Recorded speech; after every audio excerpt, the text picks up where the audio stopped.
Good morning all of you. हम लोगों ने पिछले वीडियो में हिंदी के वर्ण विचार से संबंधित स्वर के बारे में पढ़े थे, जिसमें कुल वर्णों की संख्या कितनी होती है, स्वर कितने हैं, फिर उसमें स्वर के कितने प्रकार हैं, है ना। स्वर के सभी टाइप को बताया गया था।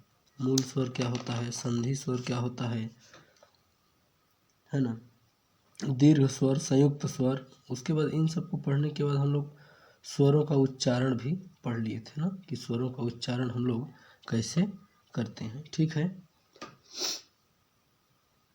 अब स्वर के उच्चारण में मैं ये भी बता दिया था कि अग्र स्वर, मध्य स्वर और पश्च स्वर क्या होता है। ये सब चीज़ मैं पिछले वीडियो में बता चुका हूँ। और आज क्या करेंगे, हम लोग व्यंजन से स्टार्ट करेंगे। ठीक है, आज व्यंजन के बारे में हम लोग पढ़ेंगे। ठीक है, तो अगर आप लोग पिछला वाला वीडियो नहीं देखे हैं तो उसको मैं इस वीडियो के डिस्क्रिप्शन में उसका लिंक दे दूंगा, तो उसको पहले देख लें। उसको देखेंगे तो उसके बाद फिर आप इसको आगे देखेंगे तो आपको समझने में थोड़ा आसानी होगा, क्योंकि वो वाला वीडियो जो था उसमें व्यंजन के बारे में भी कुछ बातें बताया गया है।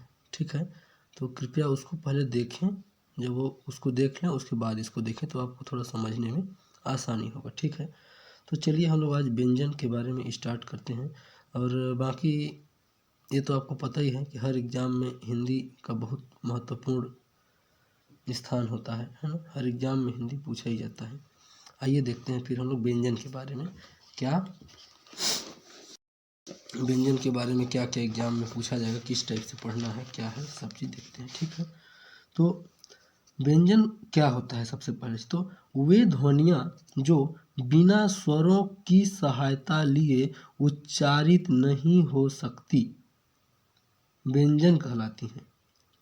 बस सिंपल सा बात है कि वे ध्वनियाँ, ऐसा ध्वनि मतलब हमारे मुंह से निकलता है ऐसा ध्वनि जिसमें हम लोग स्वर का सहारा लेते हैं। और स्वर का सहारा लिए तो जिसमें हम लोग जिस वर्ड को या ध्वनि को या शब्द को बोलने में स्वर का सहारा लेते हैं वो क्या कहलाता है, व्यंजन कहलाता है। ठीक है, उदाहरण के लिए आपके सामने क्या दिख रहा होगा कि क एक ऐसा वर्ण है। ये जो क लिखा है आपके सामने दिख रहा होगा, ये क ऐसा वर्ण है, इसमें क आधा वाला ना, हलंत वाला क, इसको हम लोग कैसे पढ़ेंगे, क थोड़ा सा पढ़ेंगे ना। ठीक है, इसको हम लोग क्या पढ़ेंगे, थोड़ा सा पढ़ेंगे, क्योंकि इसमें हलंत लगा हुआ है। और उसमें अ जब मिल जाएगा तब ये वाला अ मिल जाएगा तब ये पूर्णतः क पढ़ पाएंगे इसको हम लोग, है ना। मतलब ये क जो लिखा है अपने आप में ये पूर्ण हो चुका है। जब अ मिल गया तब अ को इसमें से निकाल दोगे तो फिर ये क क्या हो जाएगा, आधा हो जाएगा, है ना। तो क में अ मिल गया तब ये पूरी तरह से क बना है। ठीक है, तो इस प्रकार हम कह सकते हैं कि व्यंजन वे ध्वनियाँ हैं जो बिना स्वरों की सहायता से उच्चारित नहीं की जा सकती। ठीक है, सामान्यतः व्यंजन 6 प्रकार के होते हैं। अब हम लोग प्रकार के बारे में बात करेंगे। तो व्यंजन जो होते हैं सामान्यतः कितने प्रकार के होते हैं, 6 प्रकार के होते हैं। चलिए सभी प्रकार को हम लोग धीरे धीरे पढ़ते हैं। ठीक है, स्पर्श व्यंजन सबसे पहला क्या है, स्पर्श व्यंजन। तो जिन व्यंजनों के उच्चारण में जीभ का कोई न कोई भाग मुख के किसी न किसी भाग को स्पर्श करता है, स्पर्श व्यंजन कहलाते हैं। बस सिंपल सा है, इसमें इतने समझना है कि आपको स्पर्श व्यंजन ना 6 प्रकार का व्यंजन को बताया गया है ना। तो अब व्यंजन 6 प्रकार, तो उसमें से सबसे पहला स्पर्श व्यंजन। तो स्पर्श व्यंजन क्या है, तो स्पर्श व्यंजन में बस इतना जानेंगे कि हम लोग किसी भी व्यंजन का उच्चारण करेंगे। ठीक है, तो उच्चारण करने में हमारा जीभ जो होगा अपने मुख के अंदर किसी अन्य भाग को क्या करेगा, स्पर्श करेगा। चाहे वो दांत को टच कर सकता है, वो तालू को टच कर सकता है ना, वो होंठ को भी टच कर सकता है ना। तो आपके मुख के अंदर किसी को भी अगर स्पर्श करता है तो उसको हम लोग क्या बोलेंगे, स्पर्श व्यंजन। ठीक है, तो क से लेकर म तक कल मैं बताया था कि क वर्ग, क वर्ग, च वर्ग, प वर्ग, ट वर्ग, ये सब क्या होता है इसके बारे में कल बताया था, मतलब पिछले वीडियो में। तो यहाँ पर भी लिखा क्या, क से लेकर म तक 25 व्यंजन हैं, ठीक है।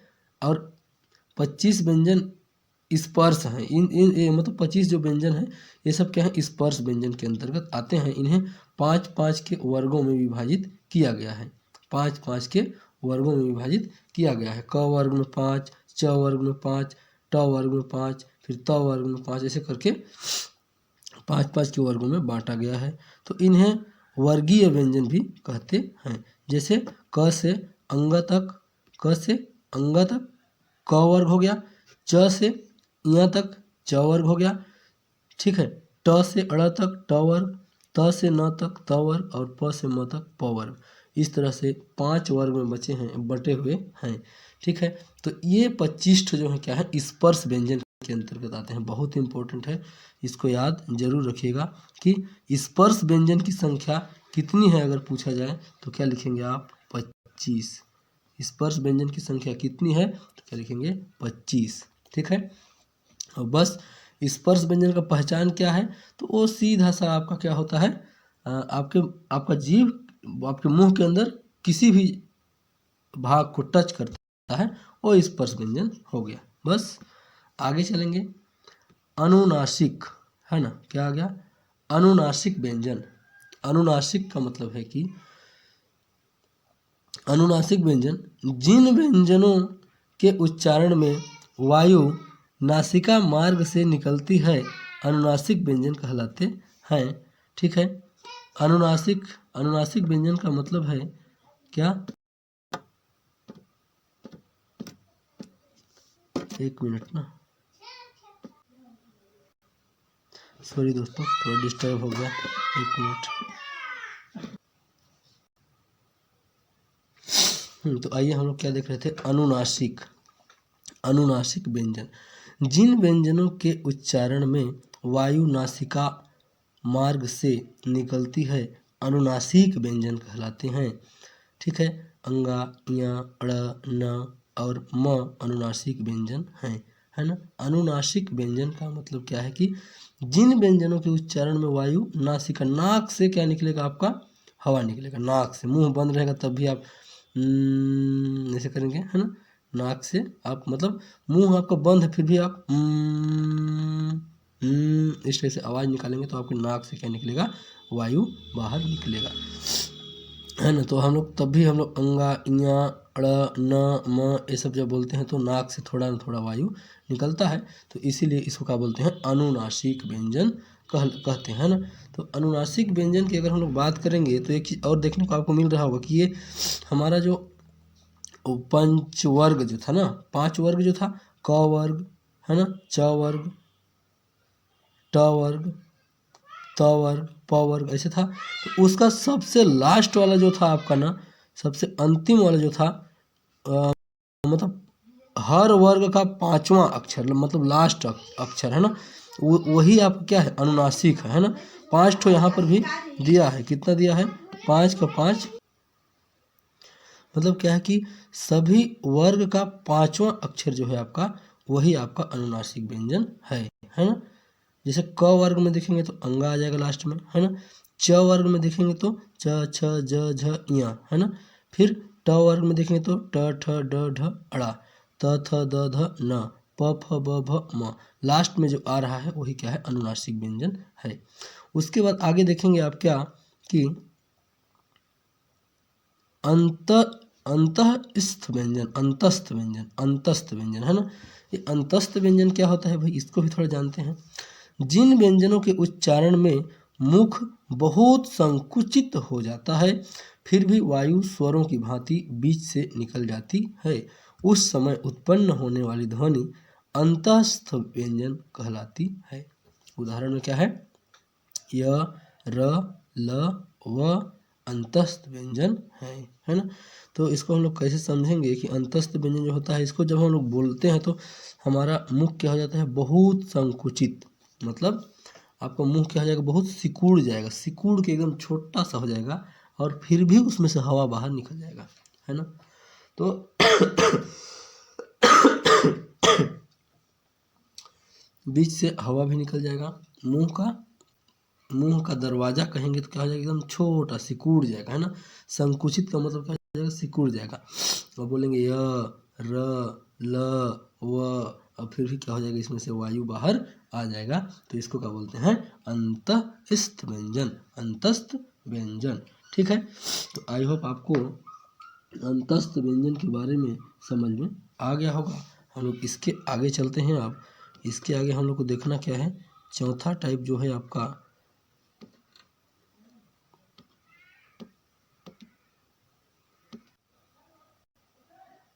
ठीक है। तो 3 तो आपने देख चुका है।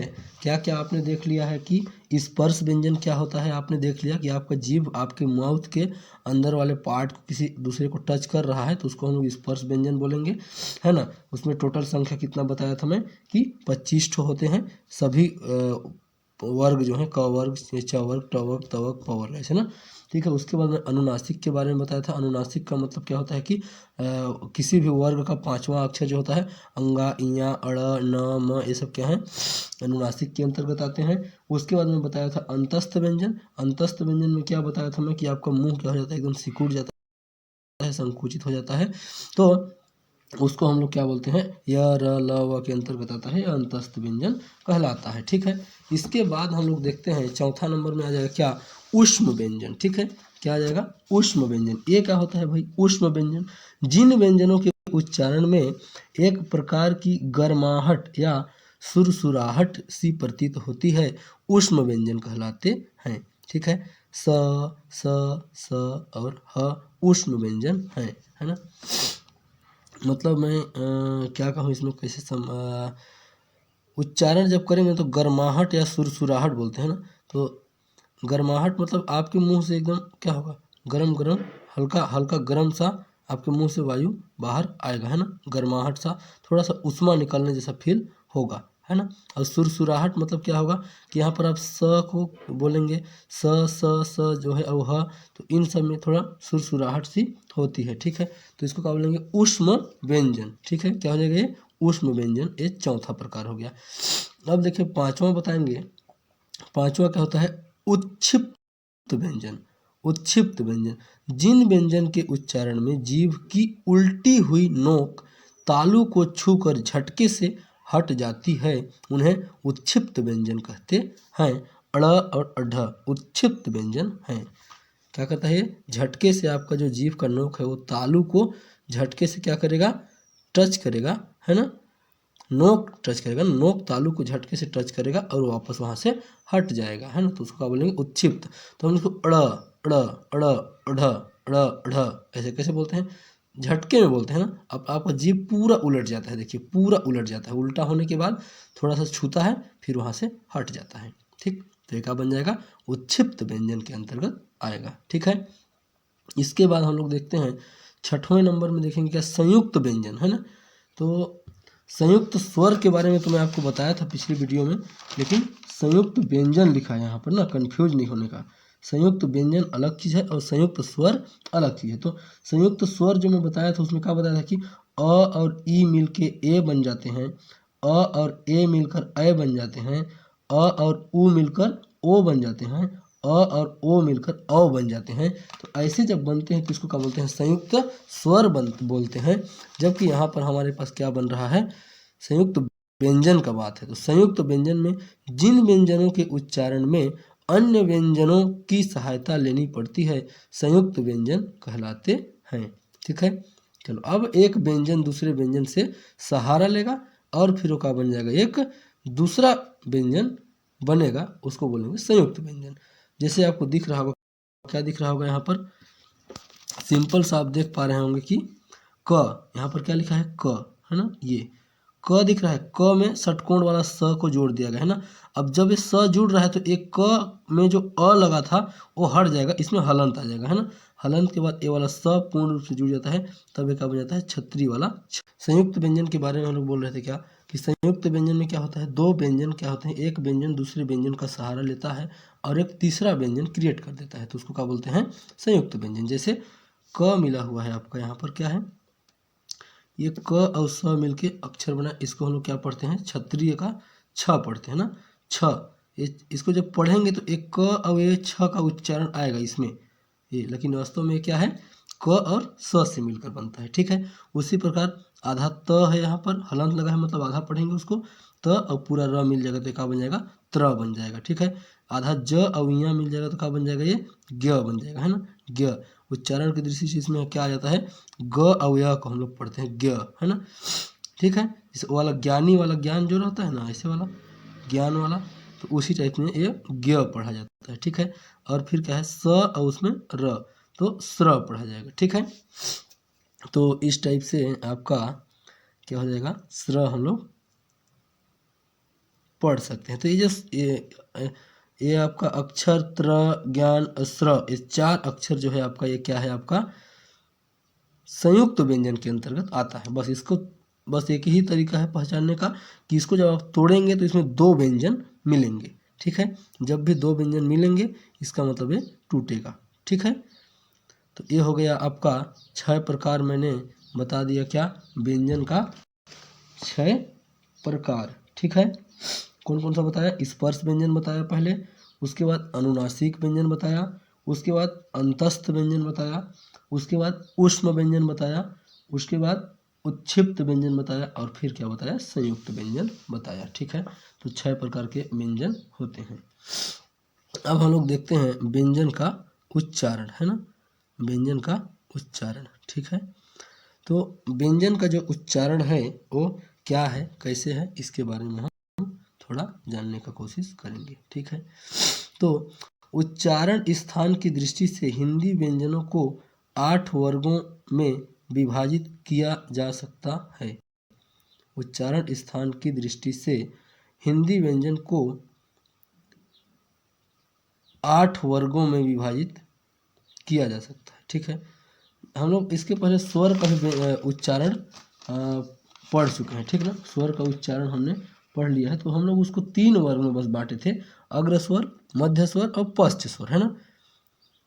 लेकिन हम लोग व्यंजन का जब उच्चारण पढ़ेंगे व्यंजन का उच्चारण, तो इसको हम लोग 8 वर्गों में विभाजित करेंगे। ठीक है, कितने वर्गों में 8 वर्गों में विभाजित करेंगे, क्योंकि देखिए मैं दोनों चीज़ को कंबाइन लेके चल रहा हूँ एक साथ ना, ताकि आपको कन्फ्यूजन मत हो।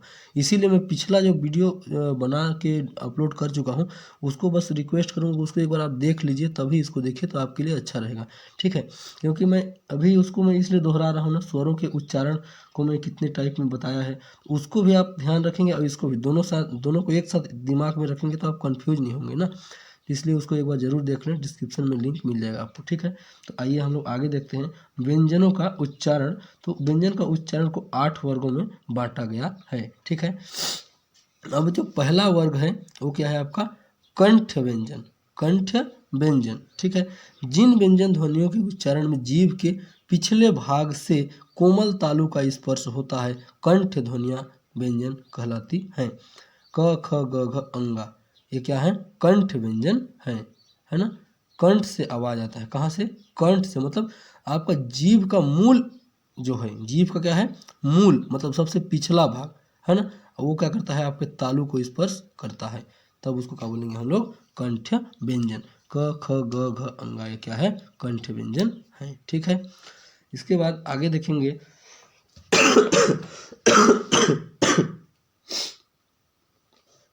इसके बाद है आपका तालव्य व्यंजन। क्या है तालव्य व्यंजन। तो तालव्य व्यंजन का क्या है, जिन व्यंजन के उच्चारण में जीभ का अग्रभाग कठोर तालु को, अग्रभाग ना यहाँ पर क्या कर रहा है जीभ का अग्रभाग कठोर तालु को स्पर्श करता है तालव्य व्यंजन कहलाते हैं। जब आप च छ ज झ ञ और स य ये सब जब बोलेंगे तब क्या आएगा आपका जीभ का जो अगला हिस्सा जो होगा अग्रभाग जो होगा क्या करेगा तालु को स्पर्श करता है। बोलेंगे च छ ज, जैसे ही आप ज बोलेंगे ना ज तो ये आपका ना जीभ जो है तालु के अग्र हिस्सा को है ना, कठोर तालु को मतलब दांत से ठीक पहले को क्या करता है थोड़ा सा टच करता है ना। तो जब इस टाइप से टच करेगा तो उसको बोलेंगे तालव्य व्यंजन। ठीक है, तालव्य व्यंजन मतलब च छ ज झ य श य ये सब बोलेंगे तब होगा। ठीक है, उसके बाद होगा मूर्धन्य व्यंजन। मूर्धन्य व्यंजन कठोर तालु के मध्य का भाग मूर्धा कहलाता है। क्या कहलाता है? कठोर तालु के मध्य का भाग मूर्धा कहलाता है। जब जीभ की उल्टी हुई नोक का निचला भाग मूर्धा से स्पर्श करता है तो ऐसी स्थिति में उत्पन्न ध्वनि को मूर्धन्य व्यंजन कहते हैं। ठीक है। अब मूर्धन्य में क्या आएगा? ट, ठ, ड, ढ, ड़, है ना? ये क्या है? मूर्धन्य है ना? मतलब ट वर्ग है वो मूर्धन्य है, ऐसे कह सकते हैं हम लोग। ट वर्ग को मूर्धन्य कह सकते हैं, है ना? अब मूर्धा को देखिए अच्छे से समझते हैं कि मूर्धा कहाँ पर को बोला जा रहा है ना, कि कठोर तालु का पूरा ऊपर वाला भाग देख ली। अब उसका तालु का बोलता है कि मध्य का भाग, बीच का भाग मूर्धा कहलाता है, बीच में एकदम, है ना? तो जब जीभ की उल्टी हुई नोक, अब जीभ आपको क्या कर, जीभ का अग्र हिस्सा, सबसे आगे वाला हिस्सा का नोक, ठीक है। अब वो नोक क्या, ट जैसे ही बोलेंगे आप ना तो आपका जीभ पूरा मुड़ जाता है ना। ट बोलेंगे तो कैसे मुड़ जाता है ना। जब ट बोलेंगे तो आपका मुंह जीभ क्या हो जाता है? उलट जाता है उल्टा ना। तो उल्टा होगा निचला भाग, लेकिन आपके जीभ के निचले वाले हिस्सा का टच कहाँ से होता है? मूर्धा से, मतलब ऊपर में आपका जो तालु बना हुआ है उस तालु से स्पर्श करता है। तो ऐसी स्थिति में हम लोग क्या बोलते हैं? उसको मूर्धन्य व्यंजन कहते हैं। तो आप उदाहरण के लिए ट को याद रखेंगे तो ट वर्ग पूरा याद आ जाएगा आपका, ठीक है, मूर्धन्य व्यंजन के अंतर्गत। ठीक, आइए हम लोग आगे देखते हैं। अब चौथा देखते हैं क्या।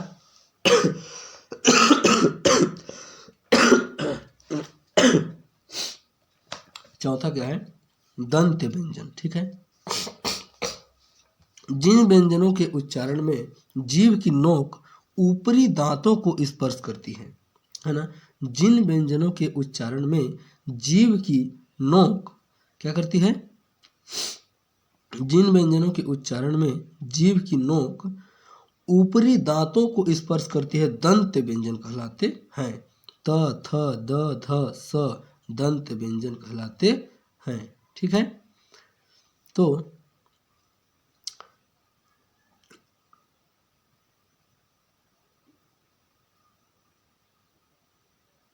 आपको क्या करेगा? ये दांत को टच करेगा ना।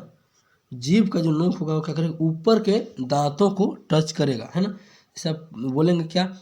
त, जब त बोलेंगे ना तो इतना जोर से आपका जीभ आपके ऊपर वाले दांत को धक्का मारता है ना कि अगर कमजोर दांत होगा तो बाहर फेंका जाएगा, है ना। तो उसको क्या बोलते हैं? उसी में जब त बोलता है, त, थ, द, ध, है ना। अब जब बोलते हैं तो ये जीभ ना जितना तेज बोलेंगे उतना जम के धक्का मारता है आपके दांत को, ऊपर वाले दांत को टच करते हुए धक्का मारता है ना। तो इस टाइप से जब धक्का मार रहा है मतलब क्या? ऊपर वाले दांत को टच कर रहा है ना। तो इसको क्या बोलते हैं? दंत व्यंजन कहते हैं। आप खुद से एक बार बोल के देख सकते हैं। त, थ, द, ध, स, त, थ, द, ध ऐसे बोलेंगे ना तो आपका दांत को क्या होगा? टच करेगा आपका जीभ। ठीक है।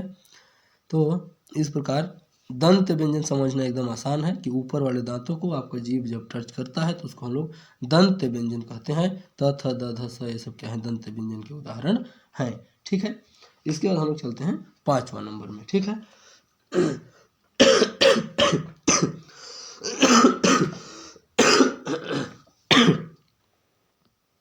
पांचवा में क्या दिया है?